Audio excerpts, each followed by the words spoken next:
নারায়ণগঞ্জে লাঙ্গলবন্ধে ব্রহ্মপুত্র নদের তীরে সনাতন ধর্মাবলম্বীদের মহাষ্টমীর পূর্ণস্থান শুরু হয়েছে। এছাড়া জামালপুর ও ময়মনসিংহের ব্রহ্মপুত্র নদের তীরেও চলছে পূর্ণস্থান। দেশ এবং বিদেশের লাখো পুণ্যার্থীরা এসেছেন সেখানে। নেওয়া হয়েছে কঠোর নিরাপত্তা ব্যবস্থা। লাঙ্গলবন্ধের পূর্ণস্থান এলাকা পরিদর্শন করেছেন স্বরাষ্ট্র উপদেষ্টা। এবছর শুক্রবার রাত 2টা থেকে শুরু হয় পূর্ণস্থানের লগ্ন। শেষ হবে শনিবার রাত 12টা 51 মিনিটে। সহকর্মীদের তথ্যছবিতে বিস্তারিত। ফুল, বেলপাতা, ধান, দুর্বা, হরিতকি, ডাব, আম পাতা ব্রহ্মপুত্রের জলে পিতৃকুলের উদ্দেশ্যে তর্পণ করে স্নান করছেন পুণ্যার্থী। নারায়ণগঞ্জের লাঙ্গলবন্ধে মহাষ্টমীর এই পুণ্য স্নানে এসেছেন দেশ বিদেশের সনাতন ধর্মাবলম্বীরা।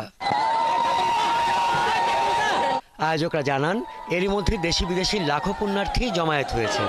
বৃষ্টি ঘাটে স্নান করছেন তারা। তবে পর্যাপ্ত স্যানিটেশন আর সুপেয় পানির স্থায়ী ব্যবস্থা না থাকার অভিযোগ পুণ্যার্থীদের। স্যানিটেশনের ব্যবস্থা আর যে পানীয় জলের ব্যবস্থা আর স্যানিটেশনের সাথে যে পানির যে প্রয়োজন সেই জিনিসটা চরম অভাব। নিরাপত্তার কোনো সমস্যা নেই, আমরা ভালো আছি।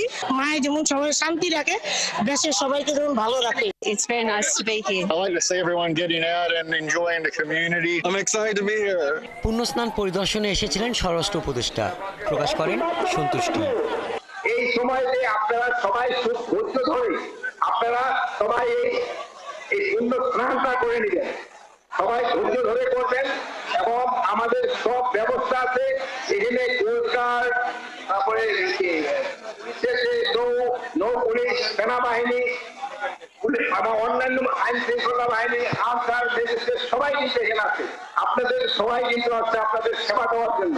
এবারে স্নানোৎসবের নিরাপত্তায় অংশ নিয়েছে সেনাবাহিনী। জেলা প্রশাসক জানান, আগামী বছর থেকে লাঙ্গলবন্ধে পুণ্য স্নানের আয়োজনকে আরও বেশি প্রসারিত করার জন্য সংস্কৃতি মন্ত্রণালয়কে যুক্ত করা হবে। তাদের 50 জন সদস্য 24 ঘন্টা তারা সেখানে কাজ করবে।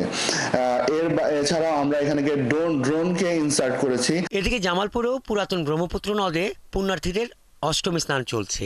এ উপলক্ষে শেরপুর জামালপুর সেতু এলাকা দেশের বিভিন্ন প্রান্ত থেকে আসা হাজারো পুণ্যার্থীদের মিলন মেলায় পরিণত হয়। স্নানোৎসবকে ঘিরে শহরের দয়াময়ী মন্দিরে আশেপাশে 3 দিনব্যাপী অষ্টমী মেলা বসেছে। নেওয়া হয়েছে যথাযথ নিরাপত্তা ব্যবস্থা। সার্বিকভাবে আমাদের এই প্রোগ্রামটা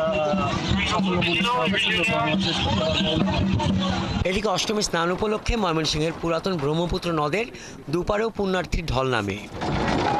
ভোর থেকে নগরীর থানাঘাট, কাচারিঘাট, গুদারাঘাট ও শম্ভুগঞ্জ ঘাটের বিশাল এলাকা জুড়ে এই পুণ্য স্নান হয়। উৎসব ঘিরে এলাকায় বসেছে অষ্টমীর মেলা।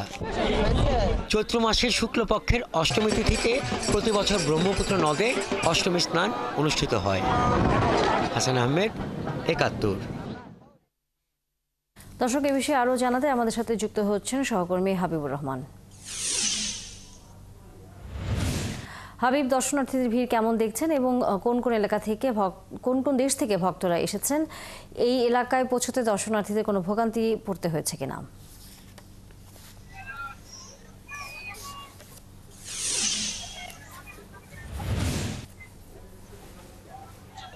তানিয়া, আসলে লক্ষাধিক লোকের সমাগম হয়েছে নারায়ণগঞ্জের এই নাঙ্গলবন্ধের যে তীর্থস্থানে।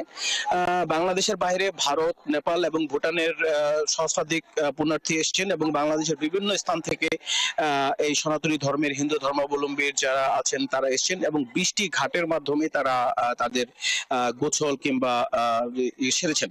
এখন এখানে যে ভোগান্তির বিষয়টা হচ্ছে যে হঠাৎ করে 2-3 লাখ লোকের যে ক্যাপাসিটি ধারণ করার মতো স্পেস এখানে নেই।